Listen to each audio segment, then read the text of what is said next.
Hello guys, NTV থেকে নিয়ে আসলাম নগদ নিউজ। মোহাম্মদ মানবতার বিকাশওয়ালা দেখেন বন্যায় বাড়িঘর ভাসায় লয়ে যেতেছে গা, মানুষ চরে ভাসা যাইতেছে গা। দেখেন কি পরিমাণ বন্যা হয়েছে, বন্যায় বাড়িঘর ভাসায় লয়ে যেতেছে গা।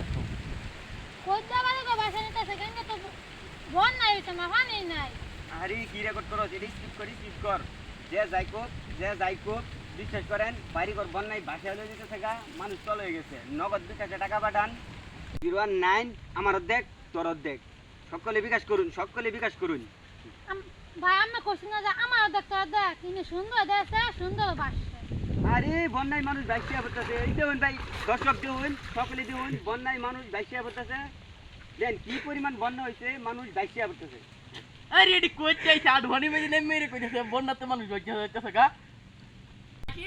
হ্যালো গাইস, দেখেন বন্যার কারণে এই যে ছেলেটা 7 দিন যাবত ভাত কি জিনিস খাইতেই পারে না। হেই মিয়া আমি তো 10 দিন ধরে মাংস ছাড়া বাতি খাই না।